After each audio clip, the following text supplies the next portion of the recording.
Kumusta kaibigan? Halina at tayo ay maglakbay na puno ng kaalaman at aral.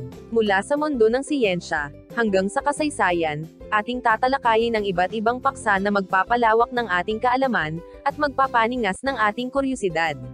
Kaya kung handa na kayong matuto, mag-relax at mag-enjoy lamang tayo. Tara, at atin ang simulan. Sama-sama tayong mag-explore, at matuto sa ating bagong talakayan. Gamit ng isip at kilos-loob, sa sariling pagpapasya at pagkilos. Alam mo ba, na ang tao ay natatangi? Nilikha ng Diyos ang tao, nakakaiba sa mga hayop at halaman. Ang refleksyon ng Diyos ay tinataglay ng bawat tao, dahil nilikha tayo ayon sa kanyang wangis. Ang tao, ang pinakamataas na uri ng nilalang dito sa mundo.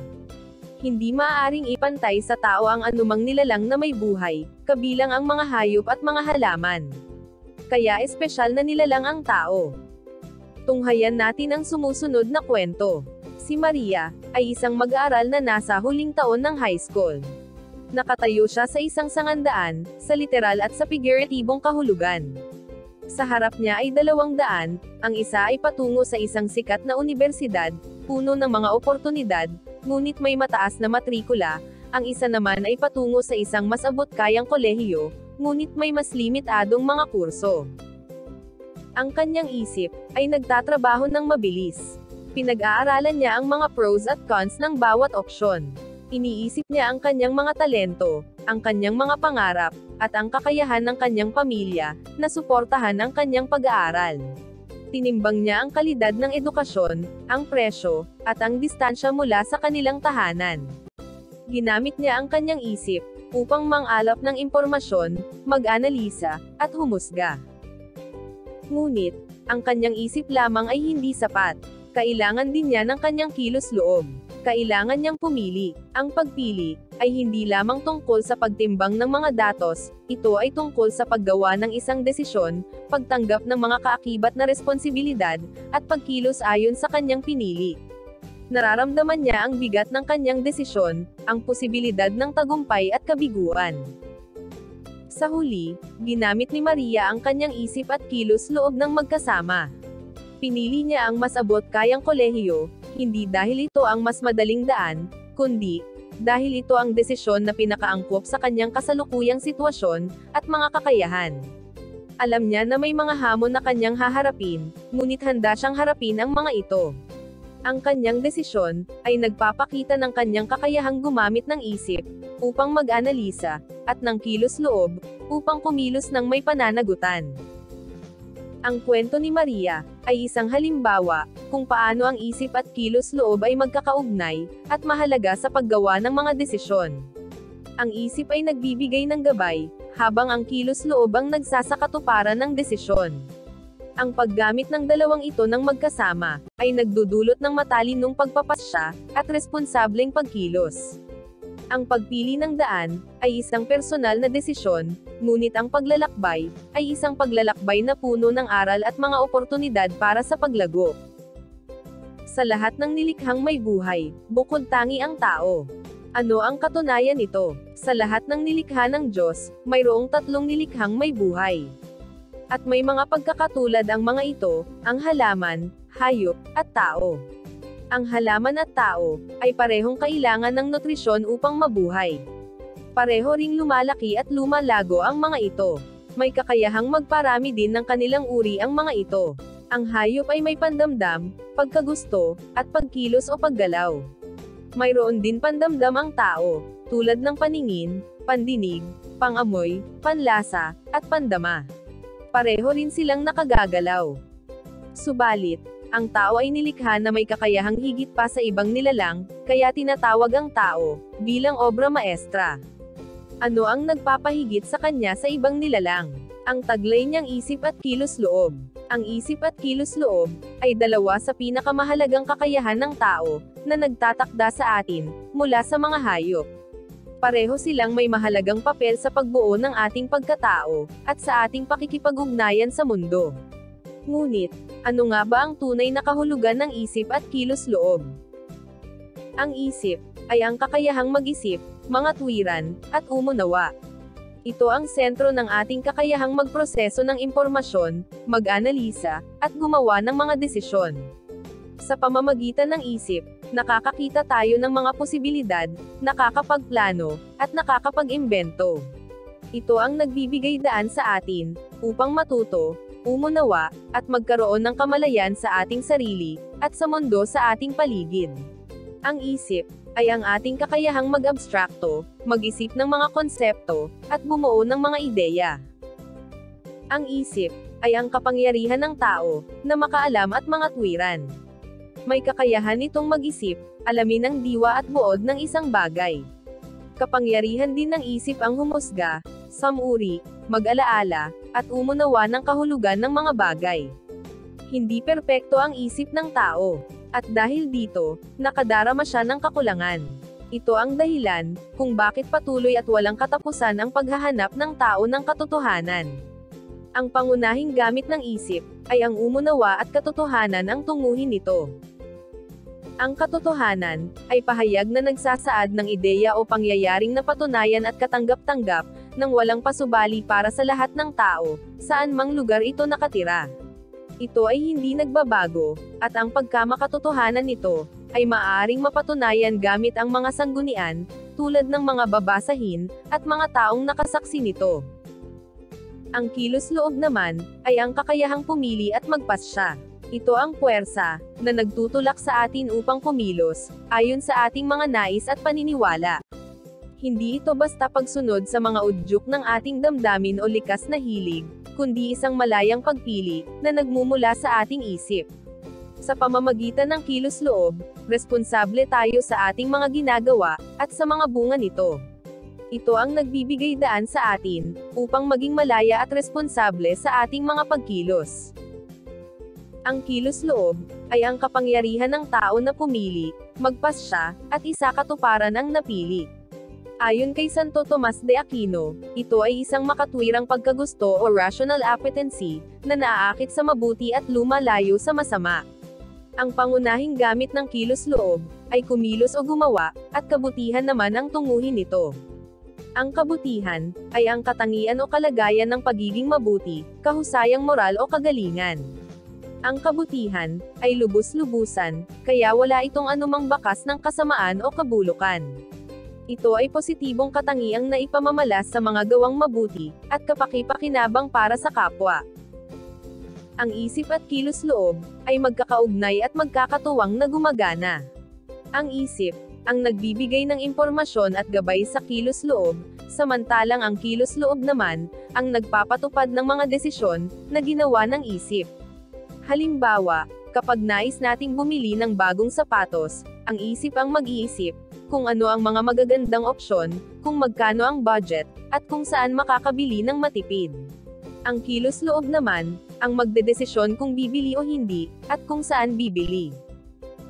Ang isip at kilos-loob, ay mahalagang bahagi ng pagkatao ng tao. Ang isip ang nagbibigay ng kaalaman at pag-unawa, samantalang ang kilos-loob naman ang nagpapatupad ng mga desisyon.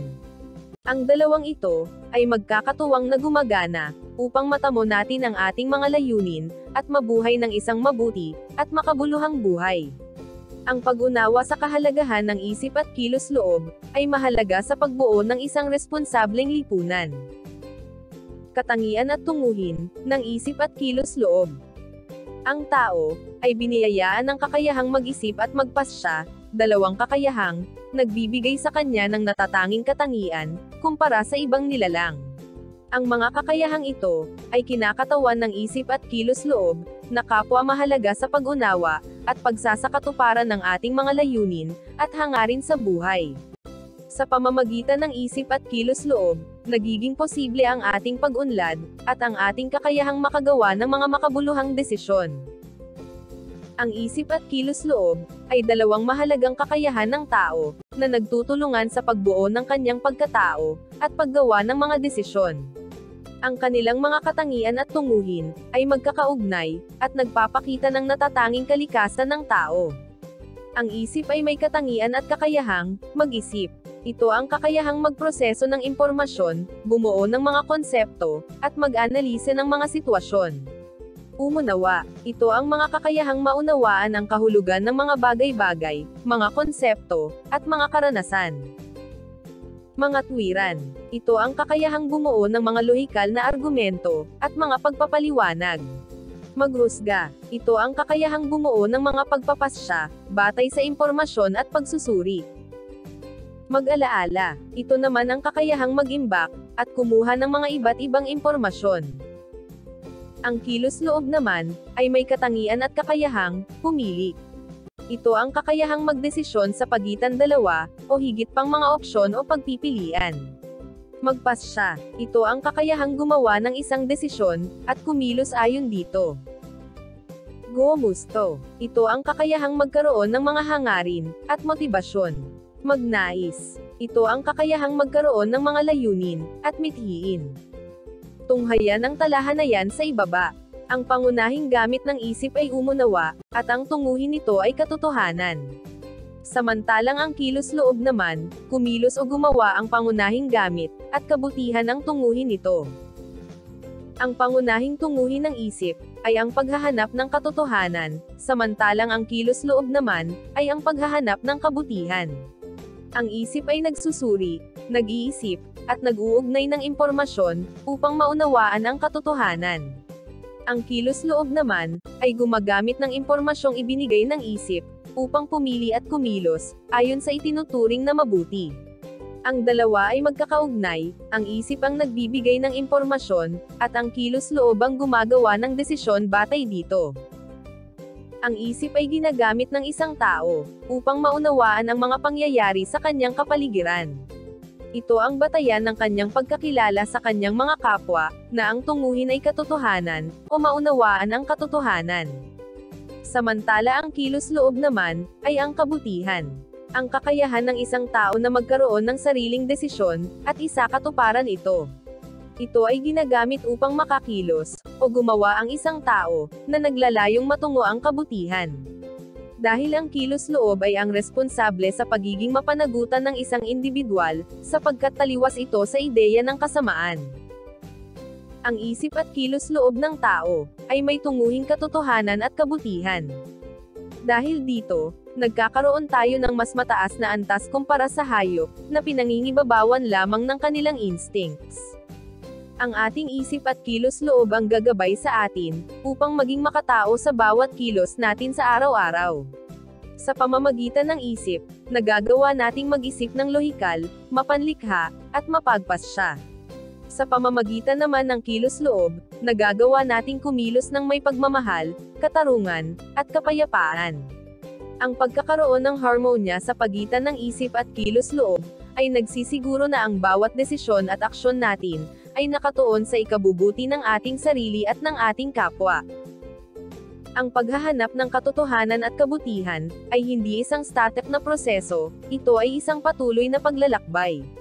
Ang tao, gamit ang kanyang isip at kilos-loob, ay patuloy na nagsusumikap na maunawaan ang mundo, at ang kanyang lugar dito, at gumawa ng mga desisyon, na makakabuti sa kanyang sarili at sa kanyang kapwa.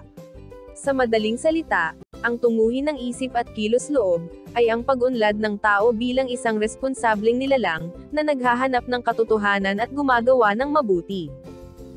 Ating tandaan, na ang tunguhin ng isip ay ang katotohanan, na dapat nating isaalang-alang. Maraming mga sitwasyon, na mabilis tayong magkaroon ng maling akala. Ito ay dahil hindi nating lubusang naiintindihan ang isang bagay, o kulang ang datos natin, tungkol sa isang pangyayari o sitwasyon. Kaya naman, ating matatagpuan ang katotohanan, gamit ang patuloy na pananaliksik. Karagdagan, dapat gamitin din natin ang ating mga pandamang pantao, katulad ng paningin, pandinig, pangamoy, panlasa, at pandama. Lahat ng ito, ay nakokonekta o nabibigyan ng kabuuang ideya, gamit ang ating isip. Ito ay nakabase sa impluwensyang galing sa ating pag-iisip. Dahil dito, mayroong kapasidad ang isang tao, na gumawa ng tama o mali. Ang tunguhin ng kilos-loob, ay kabutihan. Sapagkat ang kilos-loob ay hindi lumalapit sa kasamaan, kaya't ang tanging tunguhin nito ay kabutihan. Kaugnayan ng isip at kilos-loob. Naiimpluwensyahan ng isip, ang pagpili na ginagawa ng kilos-loob, dahil hindi nito nanaisin o gugustuhin ang isang bagay o kilos, na hindi nito alam o nauunawaan. Ang kilos-loob, ay umaasa lamang sa nalalaman at nauunawa ang impormasyon, na binibigay ng isip. Pipiliin lamang ng kilos-loob ang isang bagay o kilos, kung ito ay naunawaan ng isip, bilang mabuti o makabubuti para sa kanya. Pinipili lamang nito ang mabuti, at hindi naaakit sa masama. Ngunit, bakit may mga taong pumipili ng paggawa ng masamang kilos? Ito ay dahil hindi nito direktang pinipili ang masama, ngunit napipili lamang nito ang masama, kung ang masama ay nababalutan ng kaunting kabutihan, kaya ito nagmumukhang mabuti. Halimbawa, ang paggamit ng isang mag-aaral ng kodigo ay masama, ngunit dahil sa kagustuhan niyang makakuha ng mataas na marka, maaaring piliin niyang gawin ito. Pinipili ng kilos-loob niya ang kilos na ito, dahil sa kabutihan ng pagkakaroon ng mataas na marka, na bumabalot sa maling kilos na pagkopya. Nauunawaan niya ang katotohanan, na mabuti ang magkaroon ng mataas na marka, kahit maling paraan ang pangongopya. Gayunpaman, mali ang katotohanang nabuo sa isip niya, at mali rin ang napiling kilos ng kilos-loob niya. Ang katotohanan, ay ang pagiging tapat sa pagsagot sa pagsusulit ang mabuti, at ito ang inuutos ng konsensya. Ang hindi pagsunod dito, ay nagreresulta ng pagkabagabag ng konsensya niya, o siya ay makokonsensya. Sa makatuwid, dumedepende ang pagpili ng kilos-loob, sa katotohanang nauunawaan ng isip. Ang isip ang magsasabi sa kilos-loob, ng kung ano ang sa tingin nito ang mabuti. Ang kilos-loob naman, ang may kapangyarihang pumili at isagawa ang piniling kilos nito. Sinasabing ugat ng mapanagutang kilos, ang kilos-loob. Gamit ng isip at kilos-loob, sa sariling pagpapasya. Ang gamit ng ating isip at kilos-loob, ay nakakatulong sa atin, dahil ginagamit natin ito, upang magkaroon ng kasiguraduhan na tama, at angkop ang mga gagawin nating desisyon at aksyon, sa pamamagitan ng masusing pagsusuri at pagpapasya, upang hindi natin ito pagsisihan sa huli. Sa paggamit ng ating isip at kilos-loob, kailangang may disiplina at tiwala tayo sa ating sarili, upang masigurado natin na tama ang ating ikikilos at gagawin pa. Isa pa, dapat marunong rin tayong magkontrol ng ating mga emosyon at nararamdaman. Kaya bago natin gawin ang isang bagay, dapat determinado tayo, upang makatulong ito sa ating pag-unlad bilang isang tao. Narito ang ilan, sa naitutulong ng tamang paggamit ng ating isip. Ang ating isip, ang may kontrol sa ating buong katawan. Ito ang may kakayahang mag-isip, magpasya, at magdesisyon, para sa ating buhay. Kaugnay ng kilos-loob, ang isip ang gumagabay sa isang tao, upang gumawa at kumilos ang isang tao, tungo sa kabutihan. Ang ating isip ang kumokontrol sa lahat ng ating pagpapasya at pagdedesisyon. Ito ang gumagabay sa atin, para mag-isip ng mga bagay kung ito ay tama at mali. Ito rin ang ginagamit, upang malawak nating maintindihan at malaman, ang ating mga nagawang pasya at desisyon sa buhay. Mahalagang palaging suriin ang bawat pasya, gamit ang isip katuwang ang kalooban, upang makagawa ng tamang desisyon, na makakapagpasaya sa atin, at makapagpapaintindi sa atin, na tama ang ating mga ginagawa at gagawin, tungo sa kabutihan ng ating kapwa. Narito ang ilan sa naitutulong ng tamang paggamit ng ating kilos-loob. Ang kilos-loob, ay tumutukoy sa kakayahan sa paggawa ng isang bagay o gawain, na naaayon at nais ng ating kaisipan. Ito ang nagpapasya o nagdedesisyon, anuman ang ating gawin o naisin. Ang ating kilos-loob, ang may kakayahan at kapangyarihang pumili ng may laya sa kanyang mga kagustuhan, nang walang sinumang nag-uutos o nagsasabi dito. Ang kilos-loob ang ating ginagamit, upang malawak nating maintindihan at malaman, ang ating mga nagawang pasya at desisyon sa buhay. Ang kilos-loob ang gagabay sa atin, sa mga tamang desisyong makakapagpasaya sa atin, at makapagpapaintindi sa atin, na tama ang ating mga ginagawa o gagawin. Sanayin at linangin ang kilos-loob. Ang tunguhin ng kilos-loob ay kabutihan, ngunit ang kabutihan ay may iba't ibang uri. Nakasalalay naman ang pagsasaliksik at pag-alam ng mga ito, sa isip. Ang isip ang magsasabi kung ano ang higit na mabuti, upang ito ay mapiling gawin ng kilos-loob. Sa makatuwid, tulad ng katawan ng tao, kailangan ding sanayin at linangin ang isip at kilos-loob. Magiging hadlang sa pagiging ganap ng isip at kilos-loob, ang paggamit ng mga ito sa maling paraan, at mababaliwala ang tunay na layunin ng mga ito. Upang magamit ng lubusan ang isip, ayon sa tunguhin nito, kailangan itong linangin at gamitin sa tamang paraan. Ilan sa mga ito ang sumusunod. Pagsasaliksik at pagtatanong. Ang pagsasaliksik ay maingat na pag-iimbestiga. Sa paghahanap ng katotohanan, marami ang mga pagkukunan ng impormasyon at datos tulad ng mga aklat, at maaari ring magtanong sa mga taong nakakaalam. Halimbawa, sa pagsagot sa mga takdang aralin sa agham, magsaliksik at gamiting batayan ng iyong mga sagot, ang mga makabuluhang aklat sa agham. Maaari ring magtanong sa mga eksperto, at sa iyong mga guro, upang umunlad ang pag-unawa mo sa mga bagong konsepto. Pagsusuri ng sanhi at epekto ng mga pasya at pag-uugali. May kaugnayan ng isang pangyayaring magaganap dahil sa isa pang pangyayari. Ito ang kaugnayan ng sanhi at epekto. May epekto ang bawat pasya at ang pag-uugali natin. Kung bakit o paano nabuo ang isang kilos o pangyayari, at kung ano ang kinalabasan ng kilos o pangyayari, ay magiging batayan ng katotohanan.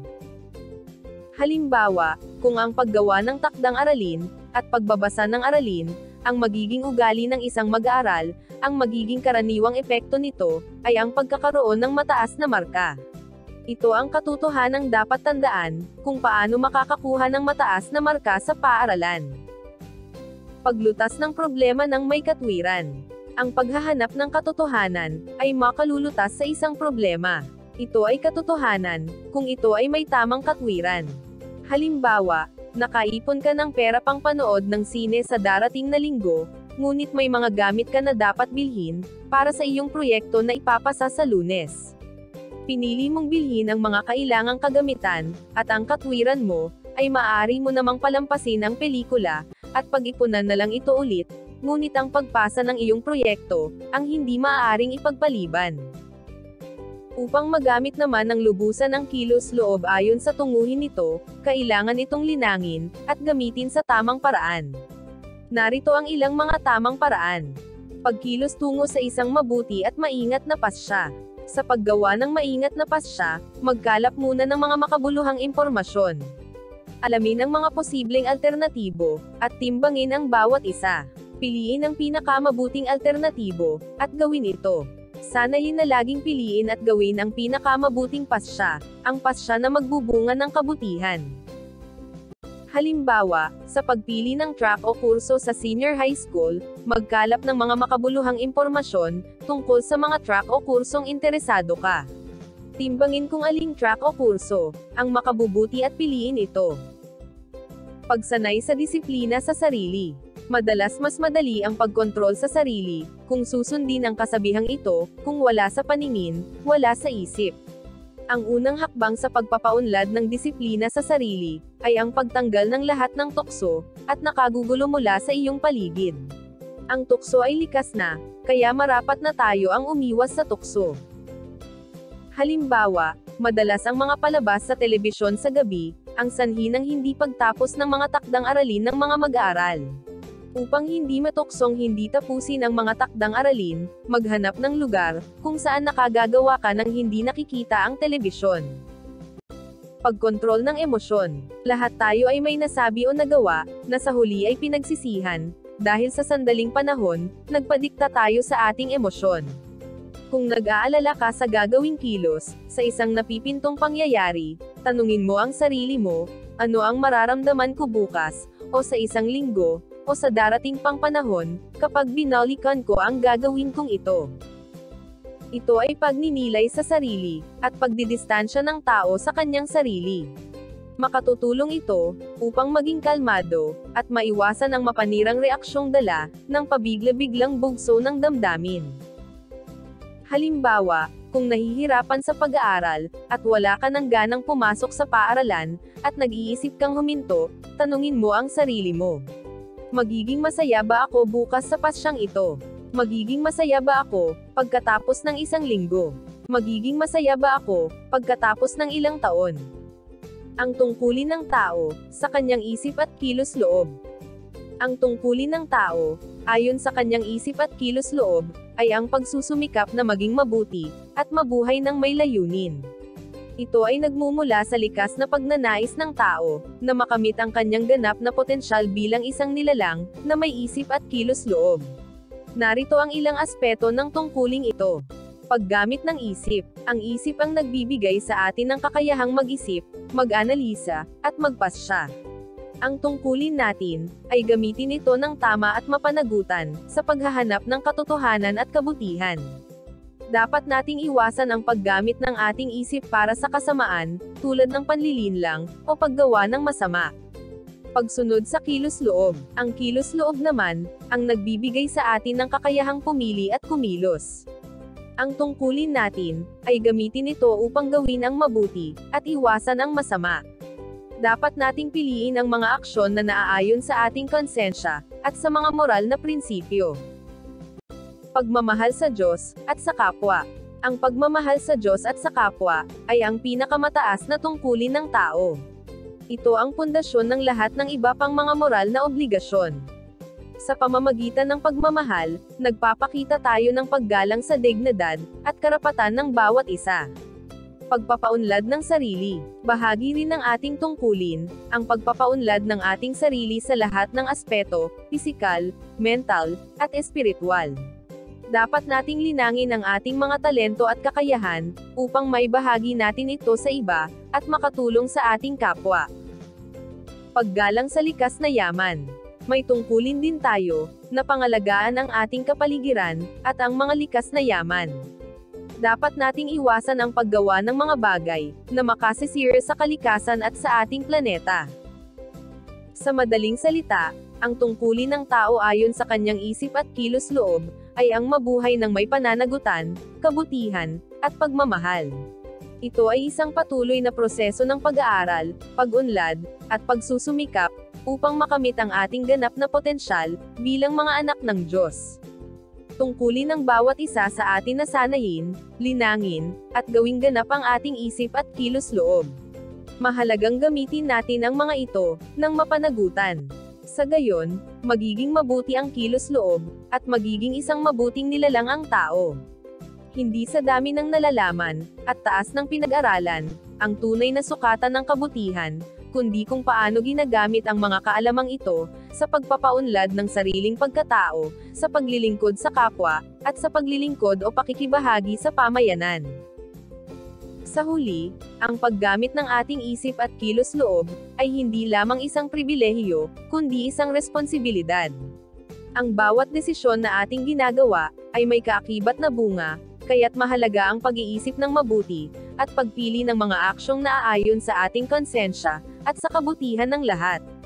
Sa pamamagitan ng paglinang ng ating isip, at pagsasanay ng ating kilos-loob, mas magiging maayos at makabuluhan ang ating buhay, at mas malaki ang ating maitutulong sa ating kapwa at sa mundo.